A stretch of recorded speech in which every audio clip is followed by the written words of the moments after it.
এই লম্পট পুলিশের জন্য বিচার হয়, বিচারে কাঠগড়ায় যেন দাঁড়াতে হয়। পুলিশ কিভাবে শিক্ষককে নির্যাতন করতে পারে এটার প্রতিবাদ জানাচ্ছি। আর আজকে বিদ্যালয়ের ক্লাসরুম ছেড়ে আন্দোলনের মাঠে তারা তাদের ন্যায্য দাবি আদায়ের জন্য 20% বাড়ি ভাড়া আদায়ের জন্য আজকে কর্মবিরতিতে যাচ্ছে।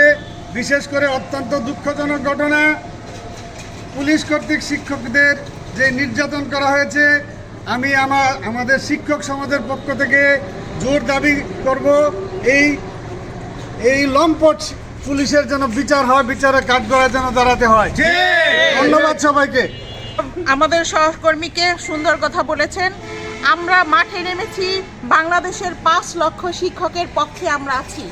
আমরা নির্যাতিত, পুলিশ কিভাবে শিক্ষককে নির্যাতন করতে পারে এটার প্রতিবাদ জানাচ্ছি। আর আমরা 20% বাড়ি ভাড়া, কর্মচারীদের 75% উৎসব ভাতা সহ 1500 টাকা চিকিৎসা ভাতার দাবিতে আমরা ঐক্যবদ্ধ এবং সারা বাংলাদেশের শিক্ষকদেরকে আহ্বান জানাচ্ছি, চলুন আমরা একসাথে ঐক্যবদ্ধ হয়ে আমাদের দাবি ছিনিয়ে নিতে চাই।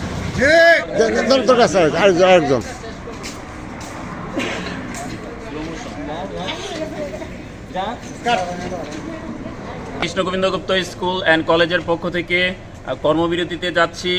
আমরা আমাদের ভাইয়ের যে রক্ত ঝরেছে, যারা ন্যায্য দাবিতে আমাদের মাঠে নেমেছে, যারা ঢাকাতে আন্দোলন করতেছে, সারা দেশ থেকে অসংখ্য শিক্ষক এসেছে, যেখানে পুলিশ নির্মমভাবে শিক্ষকদের উপর হাত তুলেছে, তাদের রক্ত ঝরেছে। তাদের রক্ত ঝরা মানে আমাদের রক্ত ঝরা, তাই আমাদের ভাইদের রক্ত ঝরিয়ে আমরা চালিয়ে যেতে পারি না। তাই সারা দেশের আমরাও সংগতি রেখে কর্মবিরতিতে যাচ্ছি।